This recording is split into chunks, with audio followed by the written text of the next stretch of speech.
ونتوكل عليه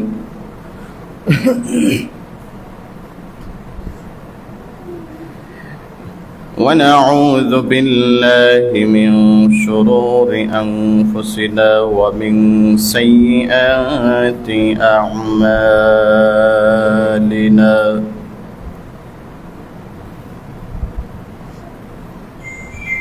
من يهده الله فلا مضل له ومن يضلله فلا هادي له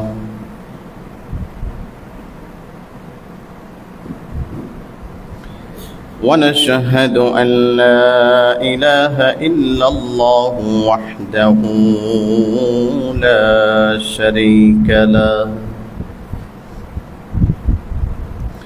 ونشهد أن سيدنا ومولانا محمدا عبد الله ورسوله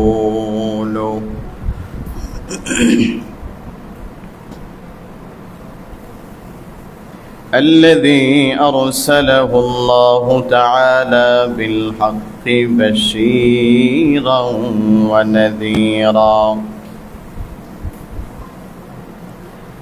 وداعيا إلى الله بإذنه وسراجا وقمرا منيرا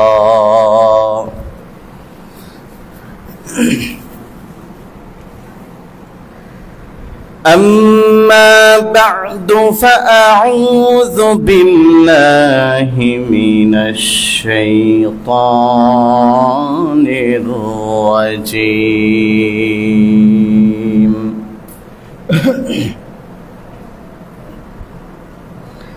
بسم الله الرحمن الرحيم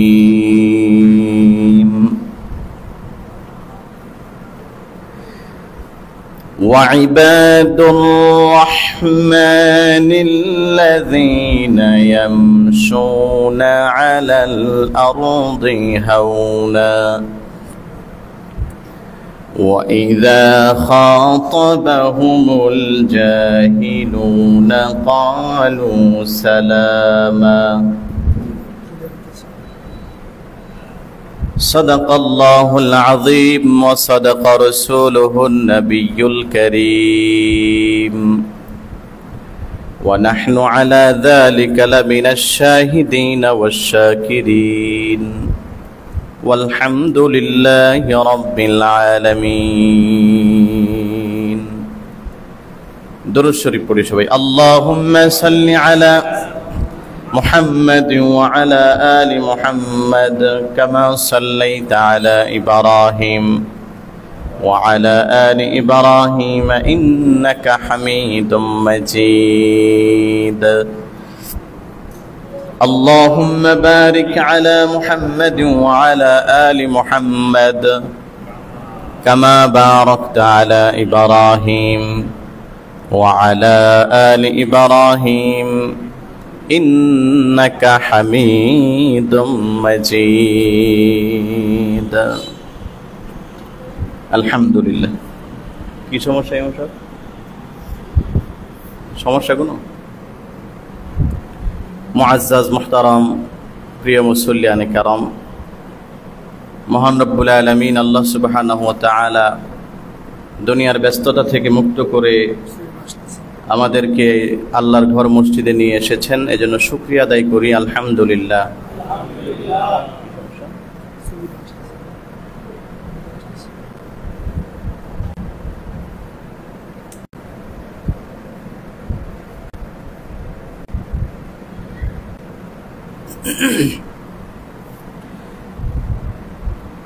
আজকে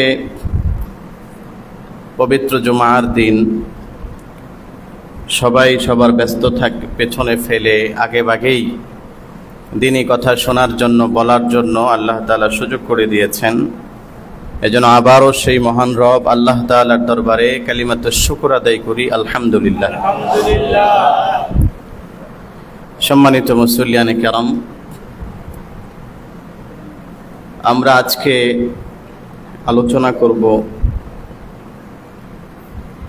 আল্লাহ তাআলার খাস প্রিয় বান্দা, আল্লাহ তাআলার প্রিয় বান্দা হতে হলে কি কি গুণাবলী এবং বৈশিষ্ট্য আমাদের মধ্যে আসা দরকার, কোরআন এবং হাদিসের আলোকে এই বিষয়গুলো আলোচনা করব ইনশাআল্লাহ। আল্লাহ রাব্বুল আলামিন কোরআনুল কারীমে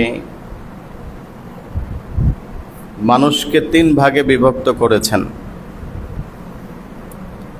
এক প্রকারের মানুষ হচ্ছে ইমানদার, আরেক প্রকারের মানুষ হচ্ছে বেঈমান কাফের, তৃতীয় প্রকার হচ্ছে মুনাফিক। আল্লাহ রাব্বুল আলামিন কোরআনুল কারীমের মধ্যে 3 শ্রেণীর ব্যাপারেই আলোচনা করেছেন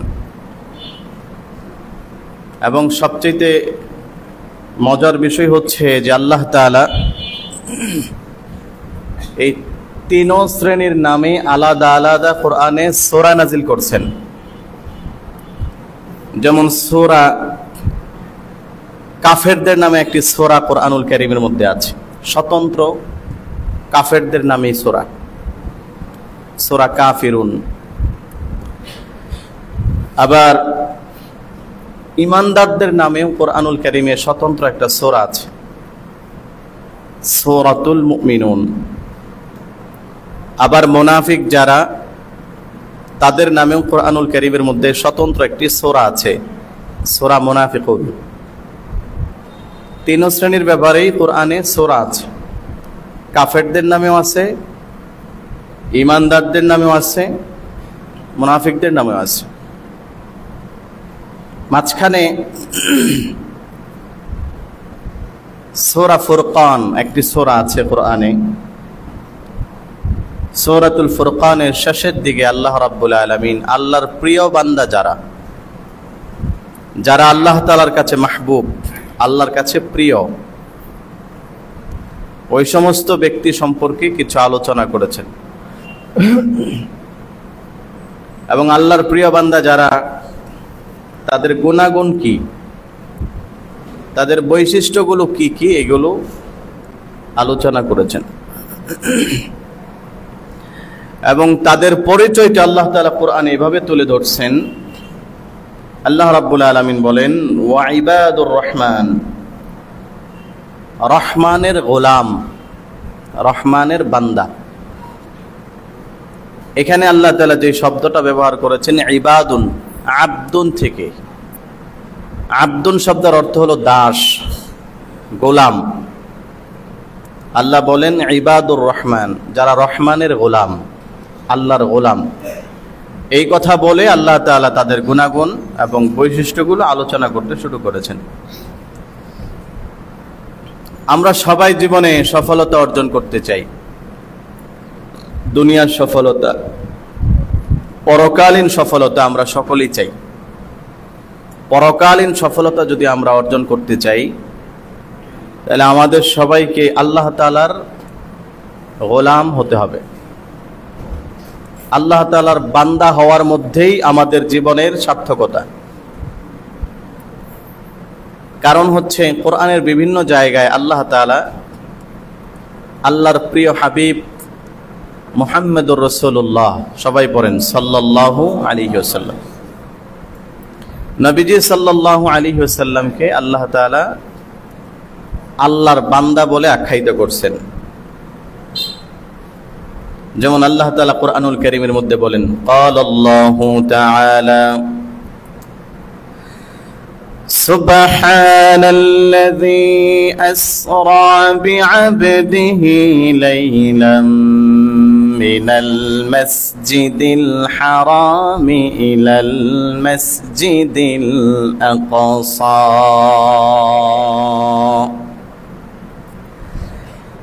الذي باركنا حوله لنريه من آياتنا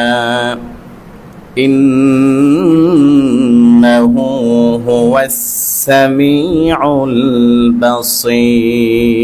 البصير। আমার ভাইরা,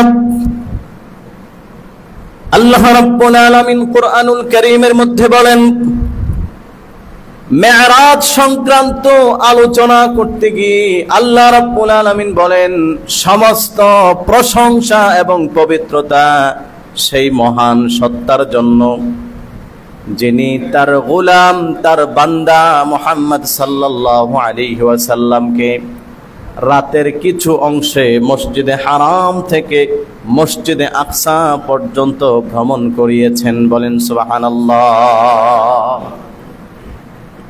এই আয়াতের মধ্যে আল্লাহ তাআলা মেরাজের আলোচনা করেছেন, কিন্তু আমার বোঝানোর উদ্দেশ্য হচ্ছে আল্লাহ তাআলা এখানে নবীজিকে তার বান্দা হিসাবে উল্লেখ করেছেন। সুবহানাল্লাযী, সমস্ত পবিত্রতা সেই মহান রবের জন্য, আল্লাহর জন্য। আসরা বিআবদিহি, যিনি তার গোলামকে, তার বান্দাকে ভ্রমণ করিয়েছেন।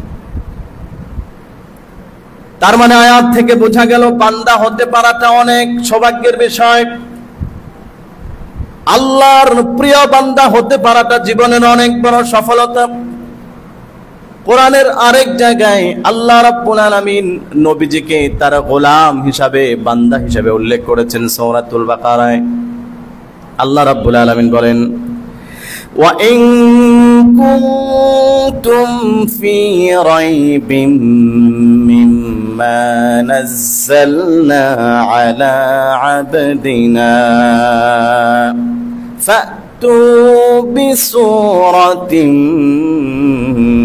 মিন মিসলিহি ওয়াদউ شهداءكم من دون الله إن كنتم صادقين।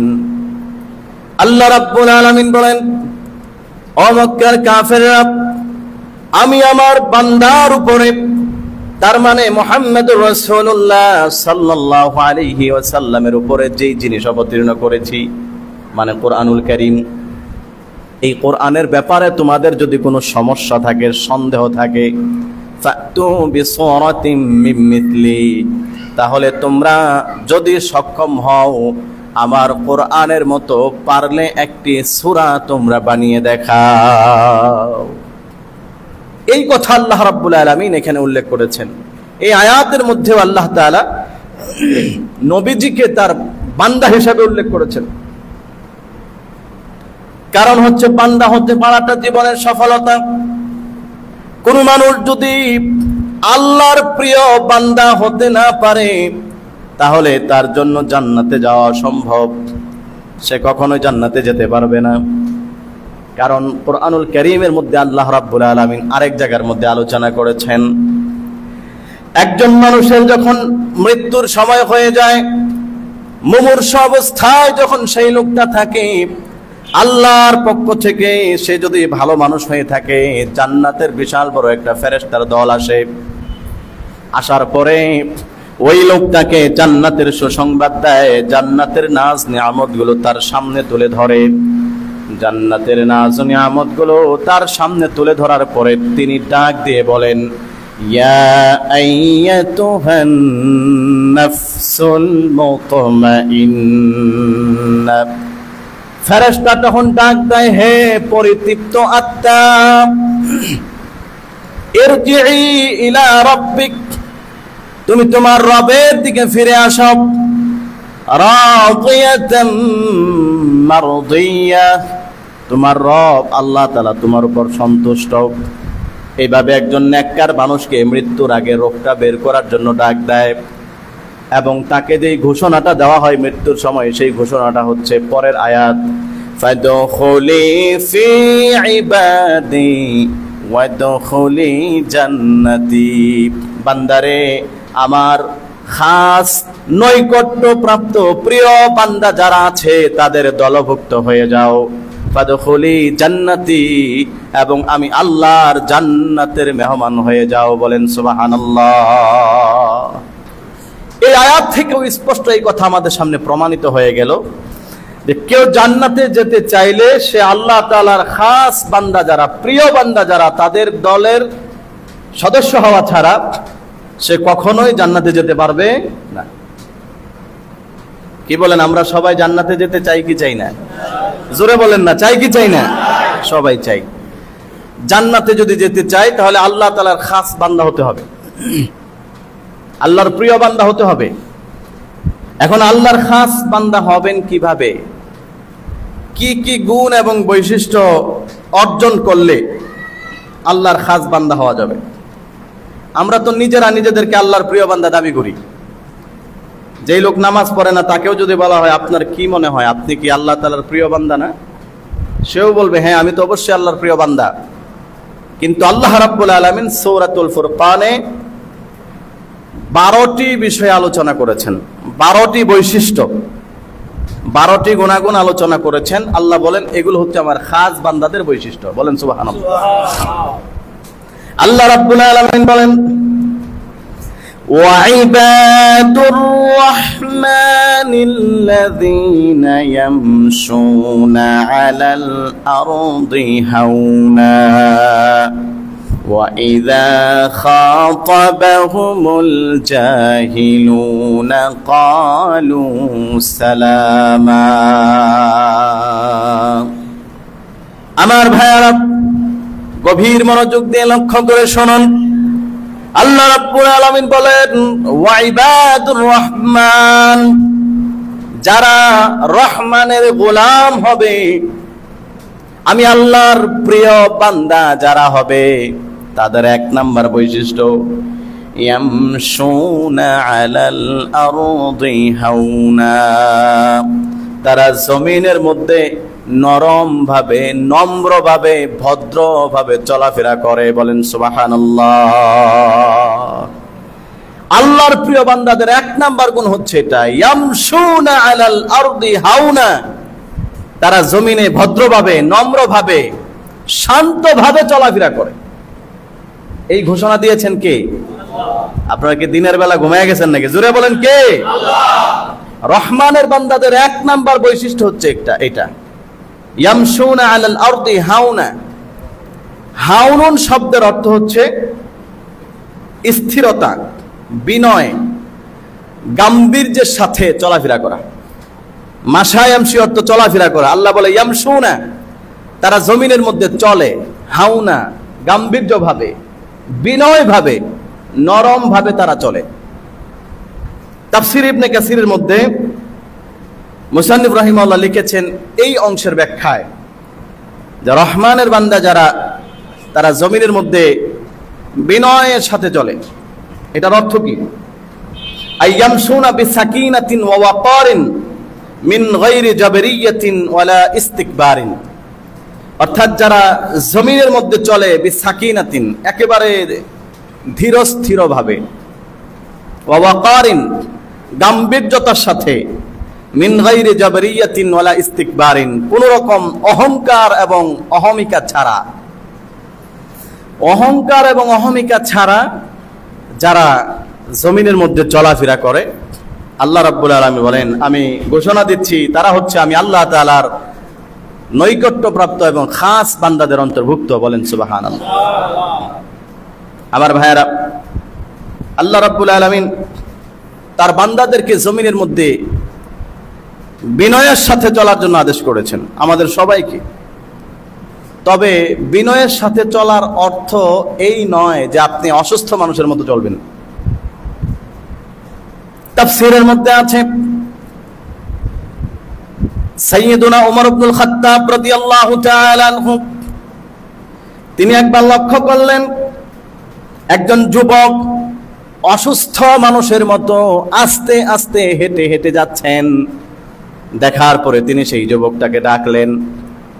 ডাক দেওয়ার পরে জিজ্ঞেস করলেন কি ব্যাপার, তুমি এরকম ভাবে আস্তে আস্তে অসুস্থর মতো হেঁটে যাচ্ছ কেন?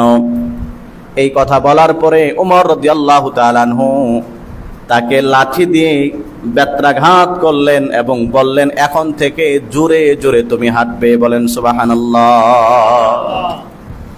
বিনয়ের সাথে চলা মানে হচ্ছে আস্তে আস্তে আস্তে আস্তে আস্তে আস্তে চলা, এটা না। বিনয় আর আস্তে আস্তে চলা দুইটার মধ্যে পার্থক্য আছে। বিনয় মানে হচ্ছে নিজেকে ছোট মনে করে চলা। এবার কেউ যদি ছোট মনে করে জোরে হাঁটে সমস্যা নেই, আবার কেউ দেখবেন আস্তে আস্তে আস্তে আস্তে হাঁটে, এমন সুফি যে ভাজা মাছটা উল্টায় খাইতে জানে না, কিন্তু পুরা এলাকাটার মধ্যে প্যাঁচ লাগায় রাখছে। নাম্বার 1 শয়তান। এইরকম শয়তান বলেন তো প্রত্যেক সমাজের মধ্যে 1-2টা আছে না নাই? আবার তারে কেউ আল্লাহর প্রিয় বান্দা মনে করেন না, ও কিন্তু আল্লাহর প্রিয় বান্দা না। ওমর রাদিয়াল্লাহু তাআলা তো ওই ছেলেকে ধরে পিটাইছেন যে তুমি সুস্থ মানুষ, যুবক মানুষ, তুমি এমন ভাবে হাঁটবা বীরত্বের সাথে যেন শয়তান তোমার দেখে ডরায় যে মুসলমান আসতেছে। তুমি মারার মতো হাঁটো কেন? তোমার শক্তি সামর্থ্য নিয়ে সুন্দরভাবে হাঁটবা।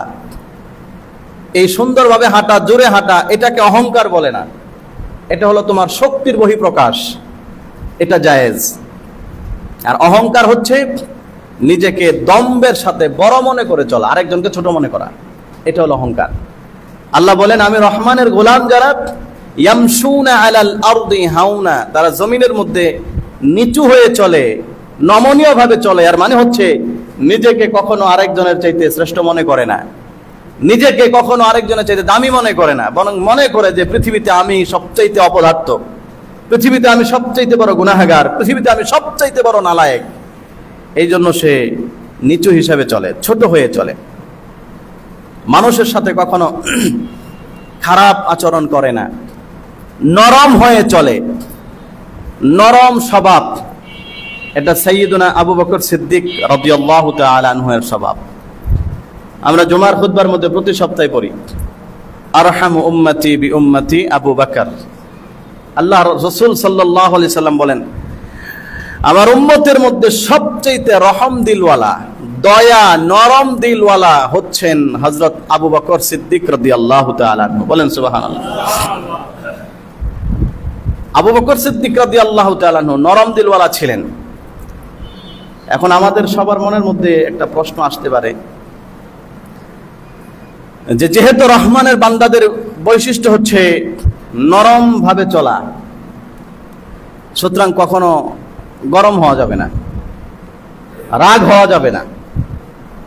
আমি গত সপ্তাহে আলোচনা করেছি, জবান হেফাজতের পদ্ধতির মধ্যে একটা পদ্ধতি হচ্ছে কখনো কি হওয়া যাবে না, রাগ হওয়া যাবে না। রাগ নিয়ন্ত্রণ করলে তাহলে জবান নিয়ন্ত্রণ সম্ভব, সহজ হয়, এজন্য রাগ হওয়া যাবে না।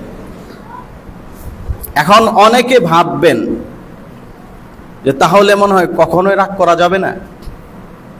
আমার ভাইয়েরা, এই ক্ষেত্রে আমি আপনাদের সামনে একটা বিষয়কে খোলাসা করতে চাই। নরম হয়ে চলার মানে এই নয় যে আপনি এমন ভাবে চলবেন আপনাকে একজন উঠতে বসতে লাথি দিয়ে যাবে, আপনি তারে কিছুই বলবেন না।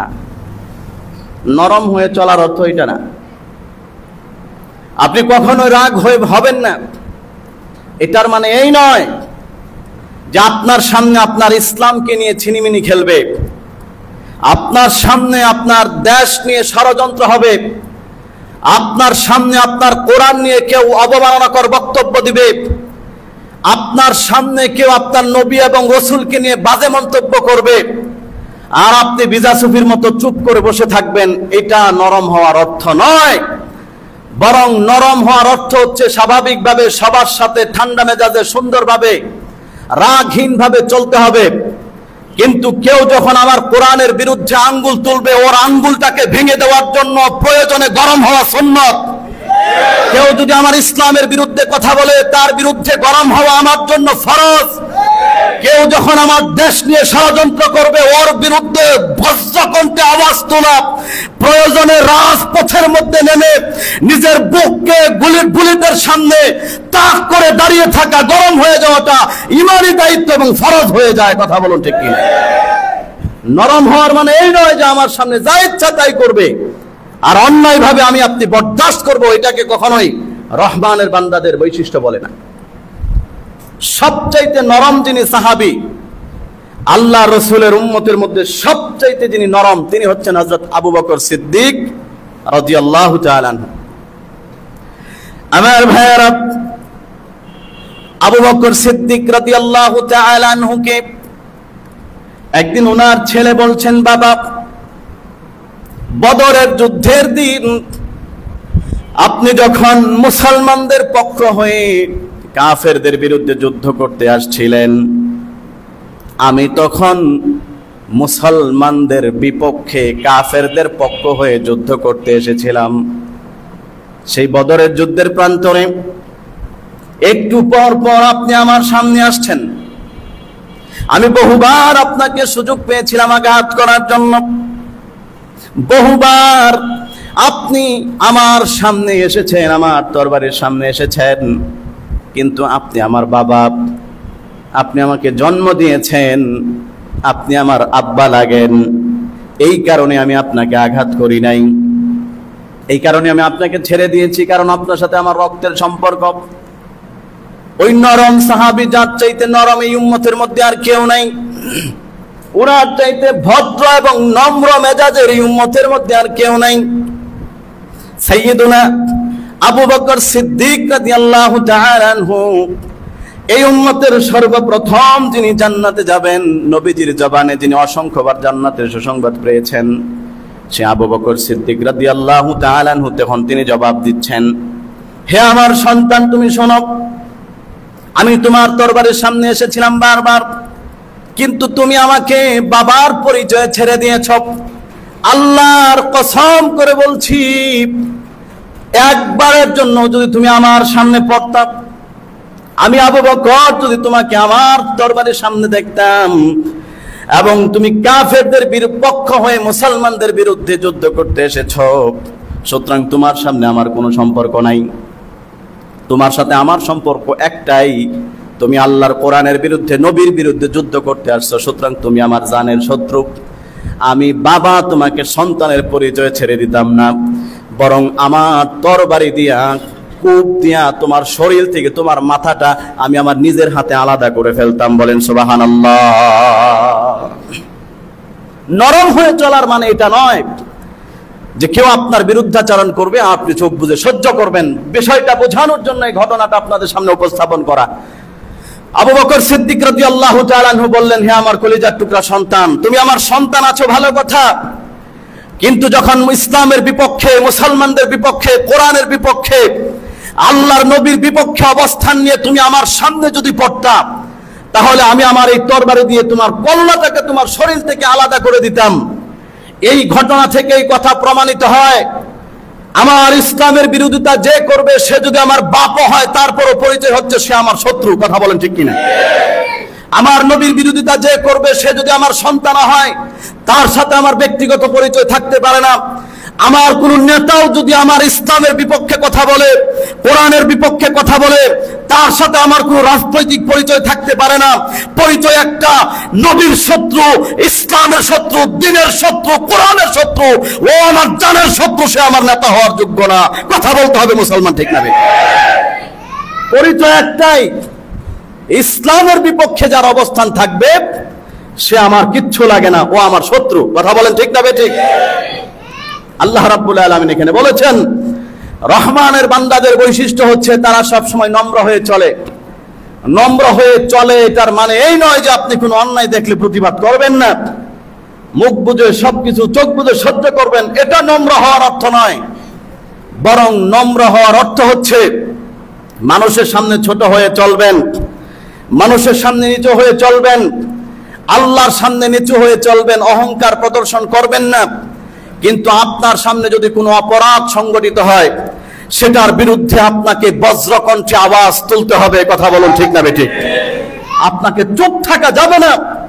আপনার ইমানি দায়িত্ব হচ্ছে সেটার বিরুদ্ধে আপনাকে কথা বলতে হবে। যদি কেউ না বলে, বুঝতে হবে এটা হচ্ছে বোবা শয়তান, এর চাইতে বড় শয়তান আর কেউ নাই। কথা বলুন ঠিক না? আমাদের দেশের মধ্যে একের পর এক সমস্যা, দুর্ঘটনা হচ্ছে। এখন কেউ যদি মনে করে যে হুজুর আপনি নিজে ওয়াজ করলেন, কখনো রাগ হওয়া যাবে না, তাহলে ওদের বিরুদ্ধে আপনি কেন রাগ হয়ে কথা বলেন? কেউ যদি বলেন যে রহমানের বান্দাদের বৈশিষ্ট্য হচ্ছে সবসময় নমনীয় ভাবে চলা, নম্র ভাবে চলা, তাহলে সন্ত্রাস আর চাঁদাবাদদের বিরুদ্ধে বজ্রকণ্ঠে কেন আওয়াজ তুলেন? এই প্রশ্নের উত্তর হচ্ছে, নম্র হওয়া মানে এই নয় যে সন্ত্রাসদের বিরুদ্ধে কথা বলা যাবে না।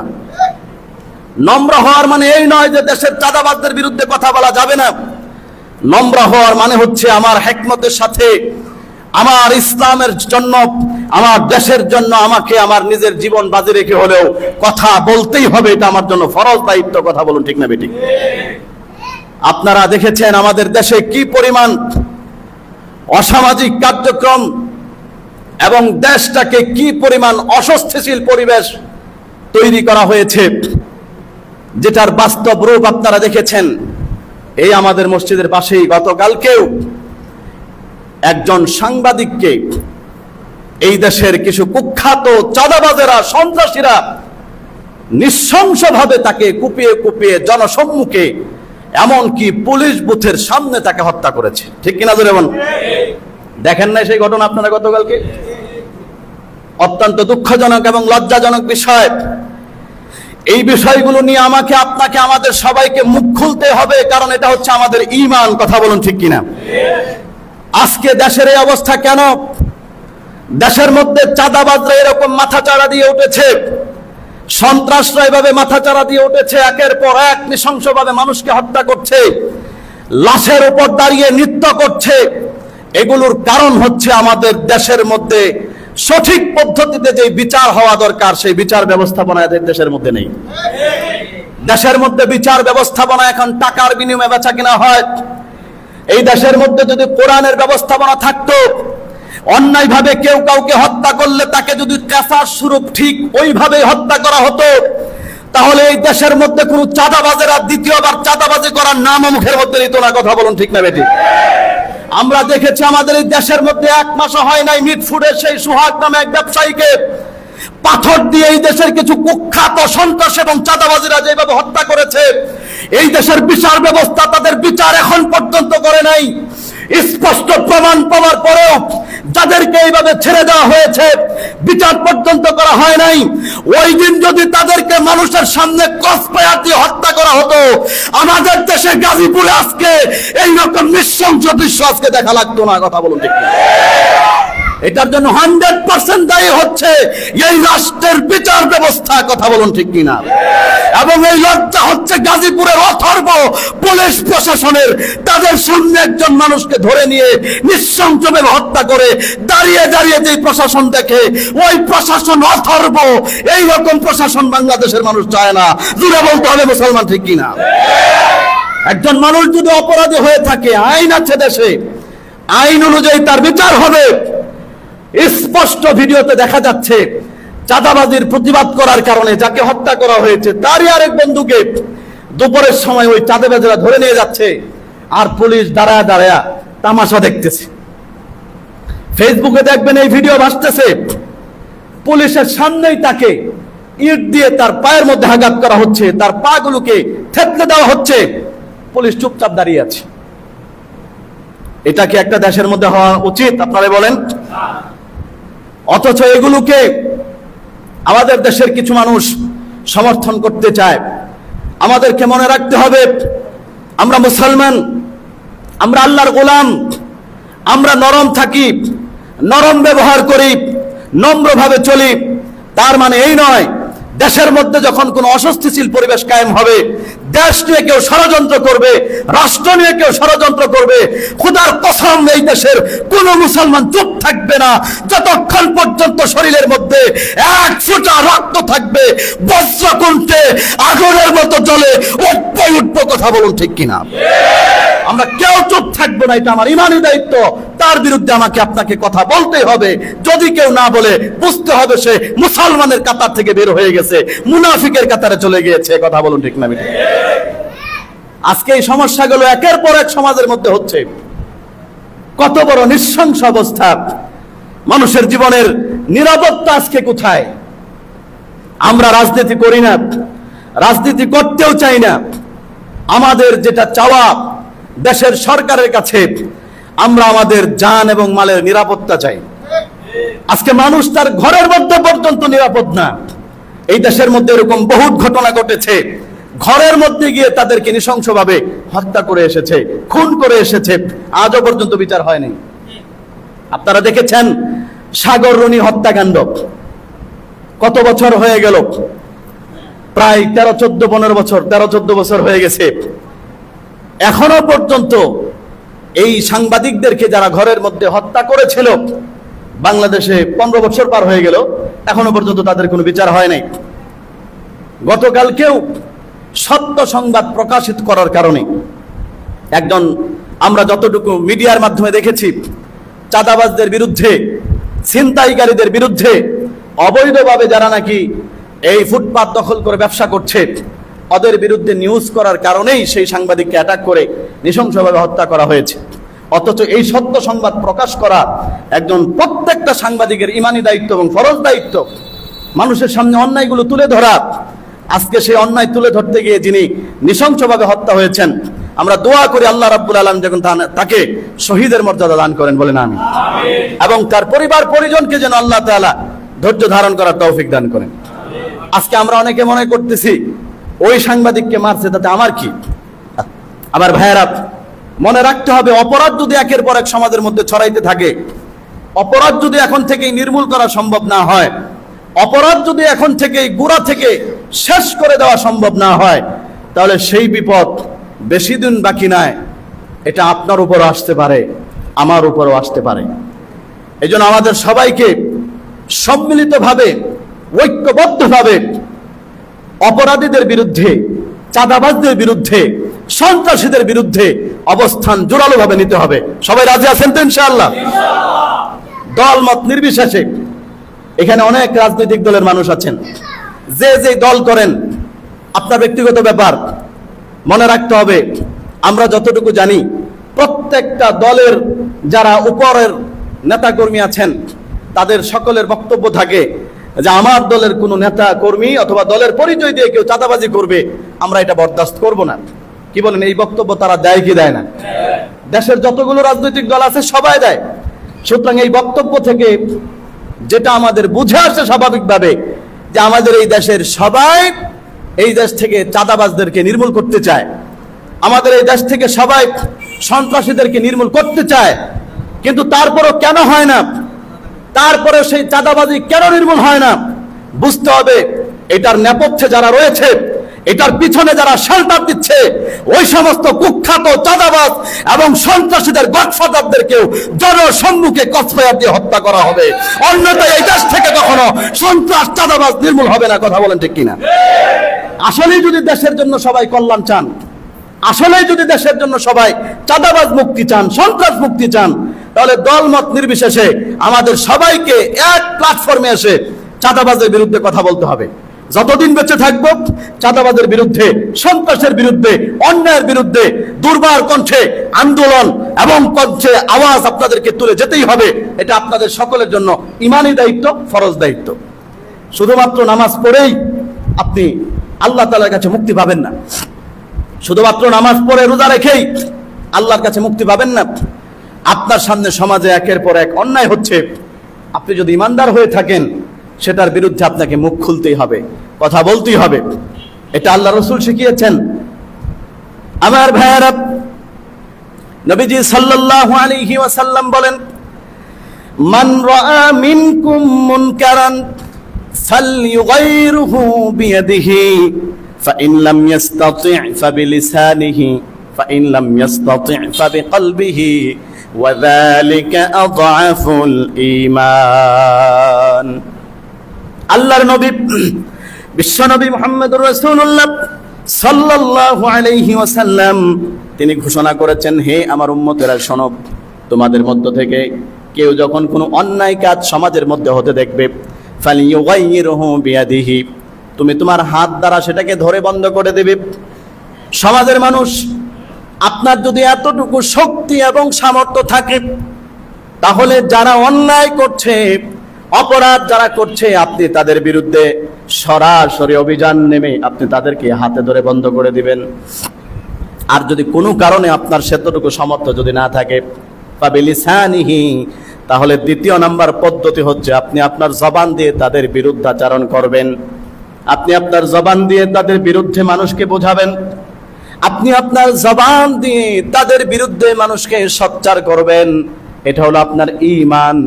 3 নাম্বার পদ্ধতি, এতটুকু শক্তিও যদি না থাকে, ফাবিকলবিহি, তাহলে কমপক্ষে আপনি আপনার অন্তর দিয়ে সেই কাজটাকে ঘৃণা করবেন।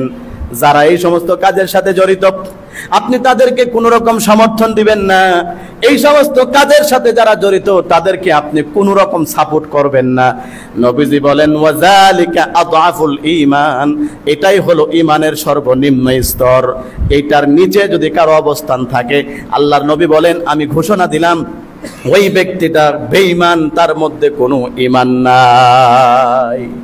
এই তিন স্তরের নিচে যারা যাবে, যারা অন্যায়কারীকে সাপোর্ট করবে, অপরাধীদেরকে সমর্থন করবে, নবীজি বলেন লাই, তার মধ্যে কোনো ঈমান বলতে কিচ্ছু নাই, সে হচ্ছে বেঈমান, সে হচ্ছে কাফের। সুতরাং আমাদের যাদের মধ্যে ঈমান আছে, আমরা যারা দাবি করি আমার মধ্যে ঈমান আছে, তাদের সকলের জন্য এই তিন পথের যেই কোনো এক পথের মধ্যে থাকা ওয়াজিব নয়, ফরজ দায়িত্ব। হয়তো আপনি সরাসরি আপনার সে অপরাধকে হাতে ধরে বন্ধ করবেন, অথবা দ্বিতীয় স্তর আপনার মুখে প্রতিবাদ করবেন। আমাদের জন্য যেহেতু সেই ক্ষমতা নাই, সরাসরি হাতে ধরে অনেক অপরাধ বন্ধ করার মতো ক্ষমতা আমাদের নাই। যদি আমাদের হাতে রাষ্ট্রীয়ভাবে এরকম ক্ষমতা দেওয়া থাকতো যে আপনি অপরাধ দেখলে সেটার বিরুদ্ধে আপনারা যেভাবে ইচ্ছা সেভাবে ব্যবস্থাপনা নিতে পারবেন, আইন হাতে তুলে নিতে পারবেন, এইরকম অনুমতি যদি আমাদের রাষ্ট্রের পক্ষ থেকে থাকতো, তাহলে অনেক অপরাধ এই দেশের মানুষ হাতে ধরে বন্ধ করতে পারত। কিন্তু যেহেতু আইন হাতে তুলে নেওয়া এটাও আমাদের রাষ্ট্রীয়ভাবে অপরাধ, সুতরাং এটার প্রতি সম্মান রাখতে হবে। আইন হাতে তুলে নেওয়া যাবে না, আমার সাধ্য অনুযায়ী প্রতিবাদ করতে হবে। তবে দ্বিতীয় নাম্বার যে স্তর, জবান দিয়ে প্রতিবাদ করা, বলেন তো এটা সম্ভব কি সম্ভব না? সবাই বলেন সম্ভব কি সম্ভব না? অন্যায় দেখলে জবান দিয়ে প্রতিবাদ করতে হবে। নবীজি বলেছেন কেউ যদি এতটুকু করে তাহলে বুঝতে হবে তার মধ্যে এখনো ঈমান বাকি আছে, সে এখনো মুসলমান, সে এখনো আল্লাহর গোলাম, আল্লাহর বান্দা। আর যদি এটাও না করে তাহলে তার জন্য তৃতীয় পদ্ধতি, কেউ যদি এমন অক্ষম হয়ে যায়, সামাজিকভাবে রাষ্ট্রীয়ভাবে এমন চাপ প্রয়োগ করা হচ্ছে, অন্যায়ের বিরুদ্ধে মুখ খোলা যাচ্ছে না, এমন অক্ষম যদি সে হয়ে যায়, তাহলে সেই ক্ষেত্রে তার জন্য তৃতীয় নাম্বার পদ্ধতি নবীজি বলেন যার ঈমান আছে সে ওই কাজকে মনে প্রাণে ঘৃণা করবে, ওইটাকে কখনো সমর্থন দিবে না। যদি সমর্থন দেন তাহলে বুঝতে হবে তার মধ্যে ঈমান নাই। যদি কেউ এটার পক্ষে বলে বুঝতে হবে সে বেঈমান, যদি কেউ এটার পক্ষে সাফায় গায় বুঝতে হবে সে কাফের, তার মধ্যে ঈমান বলতে কিচ্ছু নেই। এই জন্য আমরা সবসময় হকের পথে থাকবো। রাজি আছি না ইনশাআল্লাহ? আল্লাহ তৌফিক দান করুক বলেন আমিন। সম্মানিত হাজিরিন, যেই কথা বলছিলাম, আল্লাহ তাআলা বলেন রহমানের বান্দা যারা, আমি আল্লাহ রাব্বুল আলামিনের প্রিয় বান্দা যারা, তাদের বৈশিষ্ট্য হচ্ছে ইয়ামশুনা আলাল আরদি হাওনা, তারা জমিনের মধ্যে নম্রভাবে চলে, জমিনের মধ্যে ছোট হয়ে চলে, অহংকার বশত চলে না। এই অহংকার করে যারা জমিনের মধ্যে চলে, অন্যায়ভাবে আরেকজনের উপর যারা আধিপত্য বিস্তারের জন্য নিজেকে বড় মনে করে, আল্লাহ রাব্বুল আলামিন তাদেরকে কোরআনে জাহান্নামী হিসাবে আখ্যায়িত করেছেন। আমার ভাইয়েরা, আল্লাহ রাব্বুল আলামিন কোরআনুল কারীমের মধ্যে এই পৃথিবীর মানুষদেরকে আদেশ করছেন, হে পৃথিবীর মানুষেরা, আমি আল্লাহ রাব্বুল আলামিন তোমাদের জন্য আদেশ করছি, শোনো। ওয়ালা তামশি ফিল আরদি মারাহা ইন্নাকা লান তাখরিকাল আরদা ওয়া লান তাবলুগাল জিবালা তুলা। আমার ভাইরা, সূরা বনী ইসরাঈলের 37 নম্বর আয়াত। আল্লাহ রাব্বুল আলামিন বলেন, হে পৃথিবীর ঈমানদারেরা, যারা আমি আল্লাহকে বিশ্বাস করো, আমি আল্লাহর প্রতি ইয়াকিন এবং বিশ্বাস যাদের আছে, তোমাদের জন্য আমি আল্লাহর নির্দেশ, ওয়ালা তামশি ফিল আরদি মারাহা, সাবধান তোমরা জমিনের মধ্যে দম্ভ ভরে চলো না, অহংকার করে চলো না। এরপরে আল্লাহ বলেন ফাইন্নাকা লান তাখরিকাল আরদ, কারণ হচ্ছে তুমি জমিনের মধ্যে অহংকার করে চলো না, কারণ হচ্ছে তুমি জমিনকে ফেরে ফেলতে পারবে না। তুমি যত বড় শক্তিশালী হও, যত বড় ক্ষমতাশালী হও না কেন, সামান্য শক্তি পেয়ে, সামান্য টাকা পয়সার মালিক হয়ে, সামান্য দুনিয়ার ক্ষমতা পেয়ে, একটা পদ পেয়ে তুমি দুনিয়াতে অহংকার করে, দুনিয়াতে তাকাব্বুর করে, দুনিয়াতে দম্ভ ভরে তুমি চলো না, কারণ তুমি আমার জমিনকেই ফাটাইতে পারবে না। যত বড় ক্ষমতাশালী হোক, কি বলেন, সে তার পা দিয়া লাথি দিয়া আল্লাহর জমিনকে এতটুকু ফাঁক করতে পারবে? জোরে বলেন, পারবে? আল্লাহ বলেন তাহলে তুমি কিসের অহংকার দেখাও, কিসের বেড়াগিরি দেখাও তুমি মানুষের সাথে? তুমি তো তোমার পা দিয়া, তোমার অহংকার দিয়া, ক্ষমতা দিয়া আমার জমিনকে 1 হাত পরিমাণ ফাঁক করতে পারো না, তাহলে তুমি কিসের অহংকার দেখাও? আল্লাহ তাআলা বলেন ওয়ালান তাবলুগাল জিবালা তুলা, এবং তুমি পাহাড়ের চূড়ায় বসতে পারবা না। এই যে পাহাড় উঁচু করে দাঁড়িয়ে আছে, তোমার চাইতে বহুত গুণে শক্তিশালী, তুমি তোমার অহংকার দিয়ে ওই পাহাড়ের মাথা পর্যন্ত যাইতে পারবা না। সুতরাং তুমি জমিনের মধ্যে নম্র হয়ে চলো, জমিনের মধ্যে নিচু হয়ে চলো। এটা হলো রহমানের বান্দা যারা, আল্লাহর প্রিয় বান্দা যারা, তাদের বৈশিষ্ট্য। মনে রাখতে হবে, জমিনের মধ্যে অহংকার করে চলা যাবে না। আমি আল্লাহ রাব্বুল আলামিন তোমাকে কি থেকে বানিয়েছি, কি পদার্থ থেকে আমি আল্লাহ তোমাকে সৃষ্টি করেছি, এটা তোমাদের সকলের মাথায় রাখতে হবে। 1 ফোঁটা নাপাক পানি থেকে আমাদের সকলের জন্ম।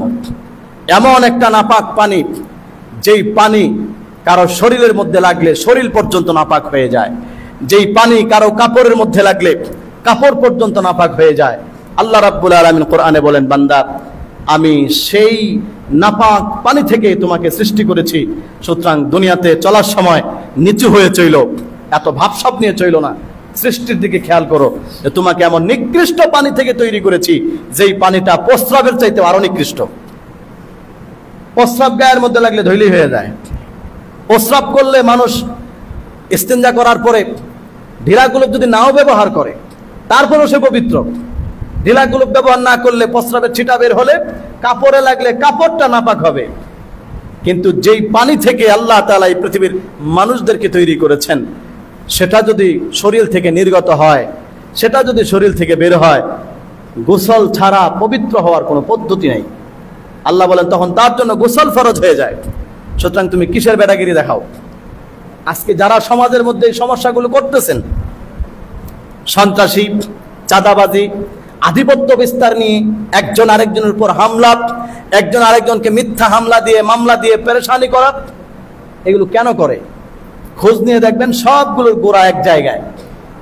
অহংকার, ক্ষমতার দাম্ভিকতা, টাকা পয়সার গর্ব, এইগুলো কারণেই সে অমানুষের রূপান্তর হয়। মানুষের সাথে কি আচরণ করে এটা তার মনে থাকে না। এমন আচরণ করে, অনেক সময় আমরা সেগুলো দেখি, জানোয়ার আর চতুষ্পদ পশু, এদের কারণে মনে হয় লজ্জা পায় এদের আচরণ দেখে। কথা বলেন ঠিক না বেঠিক? জানোয়ার এই সমস্ত আচরণ করে না যেগুলো মানুষে করে। এই জন্য আল্লাহ রাব্বুল আলামিন বলেন ওয়া ইবাদুর রহমান, আমি আল্লাহর বান্দা যারা, রহমানের বান্দা যারা, জান্নাতি মানুষ যারা, আমি আল্লাহর বিশেষ নৈকট্যপ্রাপ্ত প্রিয় বান্দা যারা, তাদের বৈশিষ্ট্য হচ্ছে ইয়ামশুনা আলাল আরদি হাওনা, তারা জমিনের মধ্যে নম্রভাবে চলে। এজন্য আমার ভাইয়েরা, আজকে এই পর্যন্তই। প্রথম বৈশিষ্ট্য আলোচনা করলাম, আমরা জমিনের মধ্যে নম্রভাবে চলবো। রাজি আছি ইনশাআল্লাহ? আবারও স্মরণ করায় দিচ্ছি, নম্রভাবে চলার মানে অপরাধকে সমর্থন করা নয়। নম্রভাবে চলা মানে অন্যায় দেখে মুখ বুজে সহ্য করা নয়। নম্রভাবে চলার মানে হচ্ছে অপরাধ দেখে আপনাকে বজ্রকণ্ঠে কথা বলতে হবে, এটার মানেও নম্রতা। আল্লাহ তাআলা আমাদের সবাইকে কথাগুলো বোঝার এবং আমল করার তৌফিক দান করুক। সকলে বলি আমিন।